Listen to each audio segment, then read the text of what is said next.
दिल्ली के Rouse Avenue court ने केजरीवाल को 6 दिन की रिमांड पर भेज दिया है। ईडी ने केजरीवाल की 10 दिन की रिमांड पर भेजने की मांग की थी। हालांकि कोर्ट ने दिल्ली के सीएम को 28 मार्च तक की रिमांड पर भेज दिया है। कोर्ट से 6 दिन की कस्टडी मिलने के बाद ईडी केजरीवाल को अपने दफ्तर लाए।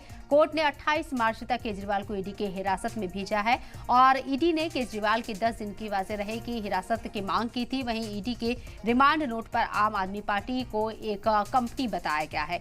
ईडी के रिमांड नोट में केजरीवाल को मास्टरमाइंड बताया गया है। ईडी ने लिखा है कि एक्साइज पॉलिसी बनाने में केजरीवाल की अहम भूमिका है।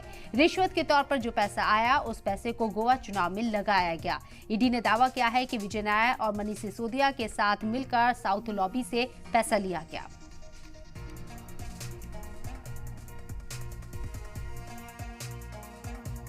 ईडी के द्वारा केस करवाए जाते हैं। क्यों?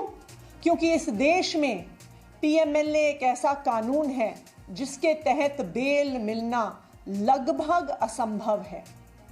हमने देखा है कि किस तरह एक के बाद एक विपक्ष के सारे नेताओं पर ईडी के माध्यम से पीएमएलए पर केस करवाए जाते। भारतीय जनता पार्टी ईडी के माध्यम से चुनाव को जीतना चाहती है।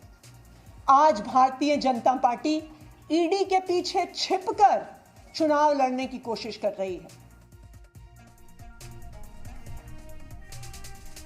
इंडिया इत्तेहाद के लीडरान ने इलेक्शन कमीशन से मुलाकात की है। मुलाकात के बाद अभिषेक मनु सिंघवी का बयान सामने आया। केजरीवाल की गिरफ्तारी के खिलाफ वो सब इंडिया मुत्तहिद है। ये मामला बहुत ही हसास है। हमने इसी के सामने अपना रुख रखा है। केजरीवाल की गिरफ्तारी की इसी से शिकायत की है। और अभिषेक मनु सिंघवी ने यह भी कहा कि 75 साल की तारीख में पहली बार सीएम गिरफ्तार हुए हैं। पहली बार चुनाव से इतना पहले गिरफ्तारी हुई है। एजेंसी का गलत इस्तेमाल हो रहा है।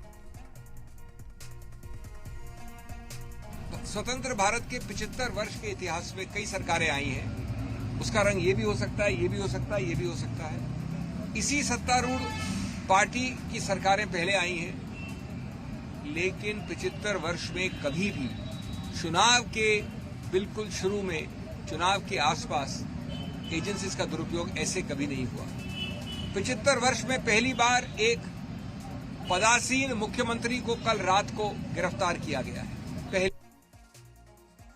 अरविंद केजरीवाल जी ने मुखत्ता से विरोध किया और खास तौर से जिस तरह से इलेक्टोरल बॉन्ड का चंदा चोरी का महाघोटाला सामने आया है, आज उनको लगता है कि इस भ्रष्टाचार से हमारी नैया डूब जाएगी। और अगर अरविंद केजरीवाल बाहर होंगे तो मुखर्ता के साथ इस आवाज को उठाएंगे। राजनीतिक अहंकार को पूरा करने के लिए कल गिरफ्तारी की गई। उस तानाशाही के खिलाफ आज जब सुबह से पूरे देश के अंदर लोग प्रोटेस्ट करने के लिए सड़कों पर निकले, आज आम आदमी पार्टी का कार्यालय चारों तरफ से सील कर दिया गया, किसी को घुसने नहीं दिया गया। यह पहली बार हो रहा है कि कोई किसी पार्टी का पदाधिकारी, विधायक, पार्षद अपने कार्यालय में नहीं जा सकता था। जगह जगह हमारे मंत्रियों की, विधायकों की, पार्षदों की, कार्यकर्ताओं की दिन भर गिरफ्तारियां की गई। कोई भी विपक्ष का नेता, कोई भी विपक्ष का कोई लीडर अगर बीजेपी के जुल्म जबर के खिलाफ बोलता है तो उसके घर पे ईडी आती है, उसके घर पे सीबीआई आती है, इनकम टैक्स आती है। और ये अनडिक्लेयर्ड इमरजेंसी की तरह देश के हालात हो गए हैं। गवर्नर, जहां इनकी सरकार नहीं है वहां गवर्नर के जरिए, राज्यपालों के जरिए तंग किया जा रहा है।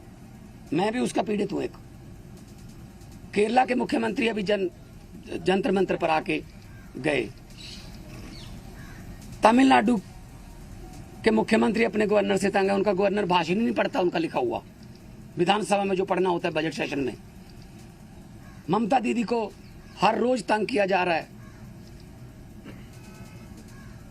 हेमंत सोरेन को गिरफ्तार कर लिया। दिल्ली में अरविंद केजरीवाल साहब को जब भी कोई काम करते हैं एलजी टांग अड़ाता बीच में। सुप्रीम कोर्ट के जरिए सरकार चलानी पड़ रही है। हम भी सुप्रीम कोर्ट में पहुंचे हुए हैं। आरडीएफ का पैसा 5500 करोड़ रूरल डेवलपमेंट फंड का पंजाब का रोका हुआ है। नेशनल हेल्थ मिशन का पैसा रोका हुआ है। 8000 करोड़ से ज्यादा पंजाब का पैसा रोक रखा है। हम कोई भीख थोड़ी मांगते हैं, वो हमारे टैक्स का पैसा है। सरकारी संस्थाएं हैं और सरकारी संस्थाएं वही काम करेंगी जो सरकार कहेगी। यही तो सवाल है लोकतंत्र में कि जो इंस्टीट्यूशंस हैं वो इंस्ट्रूमेंट हैं आजकल, और इंस्ट्रूमेंट्स बनकर के भारतीय जनता पार्टी को खुश कर रहे हैं। जो दुनिया में रिकॉर्ड बनाने जा रहे हैं झूठे मुकदमे का, ये केवल दुनिया में रिकॉर्ड नहीं बनने जा रहा है इनका झूठे मुकदमे का, ब्रह्मांड का रिकॉर्ड बनाने जा रहे हैं ये लोग।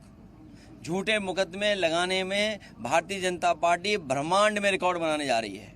और ये इलेक्टोरल बॉन्ड्स ने जो बैंड बजाया था बीजेपी का, उससे बचने के लिए, ध्यान हटाने के लिए काम भारतीय जनता पार्टी कर। आज कोर्ट में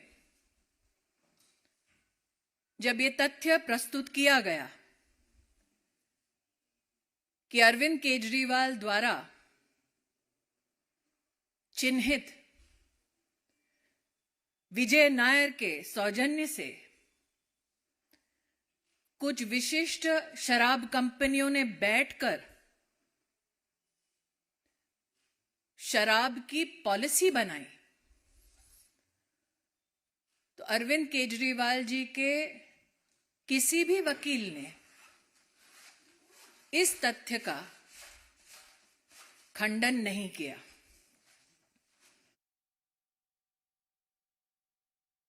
आज कोर्ट में कुछ बैंक ट्रांजैक्शंस का विशेष उल्लेख हुआ।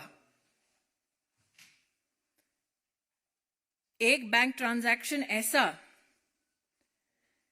जिसके अंतर्गत समीर महेंद्रू 1 करोड़ की राशि मेसर्स राधा इंडस्ट्रीज में ट्रांसफर करते हैं। दूसरा,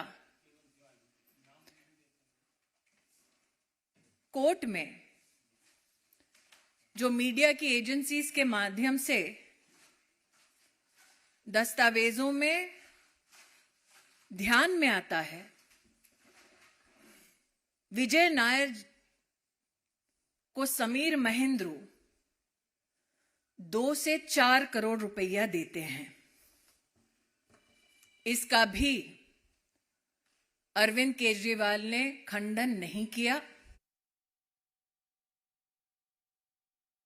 अरविंद केजरीवाल कोई एक शख्स का नाम ही नहीं है, एक विचार का नाम है, एक विचारधारा का नाम है।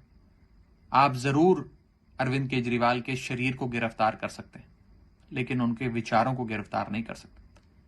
एक केजरीवाल गिरफ्तार होगा तो लाखों केजरीवाल खड़े होंगे। ईडी ने पूरी की पूरी फाइल जजेस के समक्ष रखी। दिल्ली हाई कोर्ट ने सारे के सारे सबूत देखे, तथ्य देखे, और उसके बाद अरविंद केजरीवाल जी को प्रोटेक्शन देने से इनकार कर दिया। जब आप 9 समन्स का निरादर करते हैं तो आप विवश करते हैं कि ईडी आपके घर आए, पूछताछ करे और आपको कस्टोडियल इंटेरोगेशन के लिए ले जाए। इस पूरी की पूरी सिचुएशन के जिम्मेदार केवल और केवल माननीय मुख्यमंत्री अरविंद। ये तो होना ही था। ये तो जो जब शुरुआत हुई थी ना, तो हमने कहा था पिक्चर अभी बाकी है, तो पिक्चर सामने आ रही है। इन्होंने जो भी चुनाव लड़ना चाहता है, जो भी एक दल का नेतृत्व संभालता है, उनको ये अरेस्ट करेंगे। अभी देखो, उन्होंने कविता को कर लिया, पहले हेमंत सोरेन को करा, अब केजरीवाल जी को कर लिया, अब राघव चड्ढा की बारी है। दिल्ली में पानी के लिए, साफ पानी के लिए तरसती तड़पती हुई जनता, आखिर उसकी हाय तो लगनी थी। कहाँ तो वादा था झुग्गी को, गरीबों को उनका घर देने का, लगे अपना राजमहल बनाने। तो ये तो होना था, क्योंकि हमारा ये विश्वास है कि अपराधी, भ्रष्टाचारी चाहे कितना भी चालाकी कर ले, वो अगर गलत करेगा तो फंसेगा। आज दिल्ली की जनता खुश है। आपको इतना बुचक्के होने की जरूरत नहीं है अगर वो कह रहे हैं कि मैं जेल से सरकार चलाऊंगा। अरे भैया, देश के सभी क्रिमिनल लोग जेलों से ही काम करते हैं। जितने एक्सटॉर्शनिस्ट हैं, उगाई करने वाले लोग हैं, वो जेल से उगाई करते हैं। जितने लोग जो टेररिस्ट आउटफिट्स के लोग हैं, वो जेलों से ही ये काम करते हैं। और जितने, मैं बता देना चाहता हूं, जितने माफिया है वो जेल से ऑपरेट करता है, क्रिमिनल लोग जेलों से ऑपरेट करते हैं। कोई नई बात नहीं है। इसलिए अरविंद केजरीवाल भी एक क्रिमिनल है, वो जेल से ऑपरेट करें। ये बेहद गलत है। ये जनवादी प्रणाली के ऊपर एक ज़बरदस्त हमला है और ये दर्शाता है कि बीजेपी और उनकी लीडर्स कितने डरे हुए हैं कि एक सिटिंग चीफ मिनिस्टर को आप चुनाव घोषणा के बाद आप गिरफ्तार कर रहे हैं। See, if they had to arrest him, they could have done it earlier also. The timing of how they are tackling the opposition is in suspicion. मुख्यमंत्री श्री अरविंद केजरीवाल की गिरफ्तारी ने भारत की राजनीति में कई गहरे प्रश्न खड़े कर दिए हैं। वह देश के इतिहास के पहले मुख्यमंत्री बने जिन्होंने गिरफ्तार होते समय भी सत्ता छोड़ना उचित नहीं समझा। और स्वघोषित कट्टर ईमानदार का असली किरदार यह है कि न्यायालय के द्वारा याचिका खारिज होने के बाद भी हम सत्ता नहीं छोड़ेंगे, ये उनका असली किरदार है।